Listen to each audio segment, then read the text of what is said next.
Hello YouTube family, કેમ છો? મજામાં જશો? હું પણ એકદમ મજામાં છું. સૌપ્રથમ પહેલા તો જય માતાજી, જય દ્વારકાધીશ. અને મિત્રો, અત્યારે 4:30 થઈ ગયા છે અને આપણે આવી ગયા છીએ રેલવે સ્ટેશને. અને જો આપણે ટિકિટ ને એવું બધું લઈ લીધું છે, કેમ કે હવે આપણે જવાનું છે જુનાગઢ. તો આપણી ટ્રેન મુકાઈ ગઈ છે અને આપણી ટિકિટ આવી ગઈ છે. અને તો હાલો મિત્રો, હવે આપણે ટ્રેનમાં બેસી જઈએ, કેમ કે ટ્રેન રીતે બહુ લાંબી છે. અને બાકી જો આ ભાવનગરનું રેલવે સ્ટેશન છે અને ટ્રેન રીતે બહુ લાંબી છે. અને બાકી જો બધા ડબ્બા ફૂલ થઈ ગયા છે, કેમ કે હાચમ આચમની રજા છે, એટલે ડબ્બા રીતે ફૂલ થઈ ગયા છે. તો હાલો, હવે આપણને ડબ્બો મળી ગયો છે, પણ ડબ્બા બાકી રેલ ફૂલ થઈ ગઈ છે. આપણે તો રાતે અહીંયાથી હતા, એટલે હાલો મિત્રો, હવે આપણે ટ્રેનમાં બેસી જઈએ. અને ઓલરેડી આપણે ટિકિટ પણ આવી ગયેલી. ફાઇનલી મિત્રો, આપણને આપણી સીટ મળી ગઈ છે. અને આપણે આ બાજુની સિંગલ સીટ છે, એ બાજુ આપણે બેઠા છીએ. એ બાજુ આપણને કમ્ફર્ટેબલ લાગે એટલે એ બાજુ બેઠા છીએ. બાકી આખી ટ્રેન તો ફૂલ થઈ ગઈ છે. તો હવે ટ્રેન ઉપડે એટલી વાર છે. તો જો મિત્રો, આપણે ફાઇનલી જુનાગઢ પહોંચી ગયા છીએ. અને ટ્રાફિક તો જુઓ તમે, કેટલું બધું ટ્રાફિક છે. અને બાકી જુઓ, ટ્રેન ને બધું જાય છે. ને ટ્રાફિક જ એવું છે, કેમ કે એ દિવસની રજા છે સાચે આઠમની, એટલે ટ્રાફિક ત્યાં ફૂલ છે. અને બાકી વિડીયોમાં એન સુધી બના રહેજો, મજા આવશે. અને બાકી જો જુનાગઢ જંકશનમાં આપણે પહોંચી ગયા છીએ. લગભગ 3 થી 4 કલાક જેવું થયું છે. અને બાકી જો આ જુનાગઢ જંકશન છે. તો મિત્રો, જો આપણે જુનાગઢ જંકશનની બહાર નીકળી ગયા છીએ. અને હવે આપણે રિક્ષા કરીએ એટલે રૂમે પહોંચી જઈએ. અને બાકી જો જુનાગઢ જંકશન છે. અને રેલવે સ્ટેશન જ્યાં હોય ત્યાં રાષ્ટ્રીય ધ્વજ તો હોય જ છે. જો મિત્રો, આપણે જુનાગઢ જંકશને પહોંચી ગયા હતા. અને ત્યાંથી આપણે ભવનાથ પહોંચી ગયા છીએ. ત્યાંથી આપણે રિક્ષા કરી હતી, એટલે રિક્ષા લઈને આપણે ભવનાથ પહોંચી ગયા છીએ. અને આપણા ઠેલા ને એવું બધું આપણી સાથે છે, એટલે હવે આપણે રૂમ ગોતીએ છીએ. અને અહીંયા એક કોળી જ્ઞાતિની વાડી છે, એ ફૂલ થઈ ગઈ છે, કેમ કે સાચે આઠમની રજા હોય અને ટ્રાફિક અત્યારે ફૂલ થઈ ગયું છે.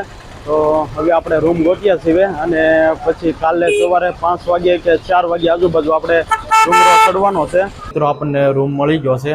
અને આપણે રૂમે વહી આવ્યા છીએ. હવે આપણે ઠેલાને એવું મૂકી દેવી અને આપણે નાહી નાખવી, ફ્રેશ થઈ જવી. અને પછી આપણે શક્કરબાગમાં જવાનું છે. તો આપણે રૂમ મળી ગયો છે. અને બાકી જુઓ, આવી રીતે બધા રૂમ છે. અને આપણે 113 નંબરનો રૂમ છે. અને બાકી જુઓ, બધા સાધુ બધા ભેગા થયા છે નીચે. અને આપણો 113 નંબરનો રૂમ છે. તો હાલો, હવે આપણે ફ્રેશ થઈ જઈએ. અને પછી જમીને આપણે શક્કરબાગમાં જવાનું છે. 11:30 થઈ ગયા છે. તો હાલો, હવે આપણે ફ્રેશ થઈ જઈએ, જમી લેવી, ને પછી આપણે શક્કરબાગમાં જઈએ. તો મિત્રો, જો આપણે ફ્રેશ થઈ ગયા છીએ. અને હવે આપણે જવાનું છે જમવા. આપણે ભવનાથ ભવન છે, ત્યાં જ આપણે રોકાણા છીએ. અને ત્યાં જ આપણને રૂમ મળી ગયો છે, એટલે આપણે ત્યાં રોકાણા. અને આપણે ફ્રેશ થઈ ગયા છીએ. અને હવે જ આપણે રોંડા પાણી કરવાનું છે, જમવાનું બાકી છે. એટલે જો બધા સાધુ જમે છે, ત્યાં જ આપણે જમવાનું છે. અને આ બધા રૂમ ભાડે આપેલા છે. આપણે ભવનાથમાં જ રોકાણા છીએ, એટલે આપણે ત્યાં જ જવાનું છે. તો હાલો, હવે આપણે જમી લઈએ. તો મિત્રો, આપણે બપોરે જમી લીધું છે. અને પછી આપણે શક્કરબાગ ઝૂમાં આવી ગયા છીએ. અને જો અહીંથી ટિકિટ બારી છે, અહીંથી આપણે ટિકિટ લેવાની છે. જો આ ટિકિટ બારી છે, અહીંથી ટિકિટ લેવાની છે. લાઈન બહુ મોટી છે, અને અહીંથી ટિકિટ લેવાની છે. અને આ બાજુથી ગેટથી અંદર જવાનું છે. તો મિત્રો, આપણે ગેટેથી એન્ટ્રી લઈ લીધી છે. અને આપણે આવી ગયા છીએ અંદર શક્કરબાગમાં. એન્ટ્રી ગેટેથી આપણે એન્ટ્રી લઈ લીધી છે. તો આ એન્ટ્રી ગેટ છે. અને બાકી રિક્ષામાં બેસવું હોય અને રિક્ષા પણ છે. અને બાકી જુઓ, હવે અહીંથી આપણે ધીમે ધીમે અંદર જઈએ છીએ. તો મિત્રો, આ કંઈક ગુલાબી પેણ જેવું છે કંઈક. જુઓ, આ સારસ છે. આ સારસ છે. આ સફેદ કાકણસર એવું કંઈક છે. ને જુઓ, અહીંયા બેઠું છે. પીળી સાસ ઢોક એવું કંઈક પક્ષી છે. અને જુઓ, અહીંયા ઊભા છે. જુઓ, કેવડું મોટું પક્ષી છે. અને જુઓ, એના પગ કેવડા મોટા છે. અને જુઓ, એની સાસ કેવડી છે. કરોડો કુંજ છે ને, અને એની આયુ 27 વર્ષની છે. જુઓ આ કરોડો કુંજ છે એવું કહે છે અને બાકી જુઓ બીજા ત્યાં બેઠા છે અંદર. જો મિત્રો આ દીપડો છે અને આરામમાં હોય એવું લાગે છે. જો આરામ ઉપર છે, સૂતો છે રાઈન. જો આરામ ઉપર હોય એવું લાગે છે. દીપડો છે મિત્રો. આ શિયાળ છે અને પણ શિયાળ તો આપણને આમાં ક્યાંય જોવા મળતું નથી. આપણે તો ખેતરમાં બધે આટા મારતા હોય શિયાળિયા, અને આ ક્યાંય જોવા નથી મળતા. મિત્રો વાઘ છે આપણું રાષ્ટ્રીય પ્રાણી. તો ઊભો છો છે. તો મિત્રો આ વાઘ છે આપણું રાષ્ટ્રીય પ્રાણી. વાઘ છે તો ઊભો છો છે.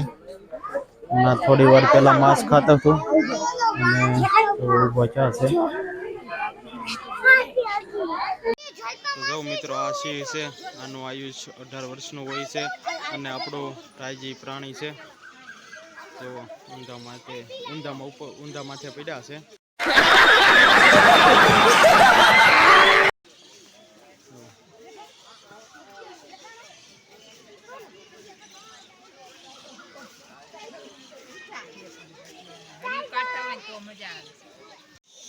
તો મિત્રો અહીંયા સિંહ હૂતો છે. આપણું એશિયાઈ સિંહ છે અને આપણું રાજ્ય પ્રાણી છે. જો આરામ ઉપર છે વનરાજા. પાંજરામાં પૂર્યા હોય એટલે બહુ જોવાની ન મજા આવે, પણ બાકી આપણા ખેતરમાં તો આમના માટા મારે. તો હવે મિત્રો આપણે પાછળથી જવાનું છે. પાછળ તમને નેટ બાંધ્યું એ બતાતું હોય છે. ત્યાંથી આપણે જવાનું છે. અહીંથી આપણે જવાનું છે. ત્યાં બધા પક્ષીને એવું બધું છે. એટલે એ પક્ષીને એવું તો આપણે જોયેલું જ હોય અને આપણે જોતા હોઈએ જ હોય. એટલે આ કંઈ આપણે વ્લોગમાં લેતા નથી. અને બાકી જો બધા પક્ષી હોય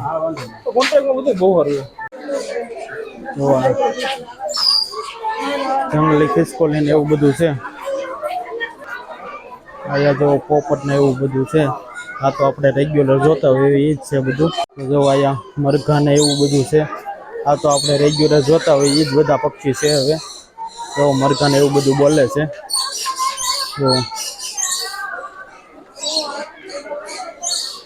તો જો મિત્રો આપણે મોર આ રેગ્યુલર જોવી એ જ મોર છે.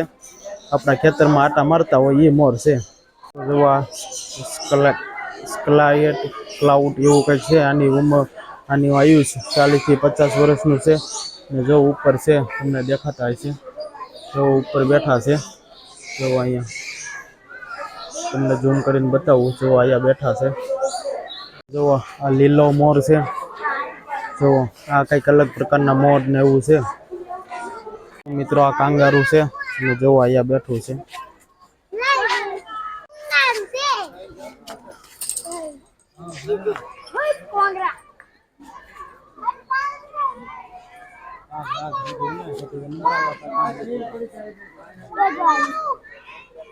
કાંગારું જોવો તો આવે. તો જો મિત્રો આ ઝીબ્રા છે. તમને બતાતા હશે. અંદર ઢાળિયા જેવું કંઈક બનાવેલું છે. એમાં ઊભા છે. જુઓ મિત્રો આ બારાશિંગા છે એટલે કે હરણ છે. તો બધા બેઠા છે ને થોડાક ઓલી બાજુ બેઠા છે. આ શાહમૃગ છે. તો કેવડા મોટા શાહમૃગ છે. જેને ઉપર બેસીને સવારી કરીએ તોય કાંઈ ન થાય એવા શાહમૃગ છે.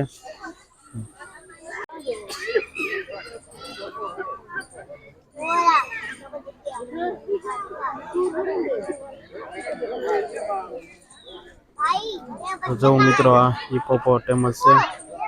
તો કેવડો મોટો છે.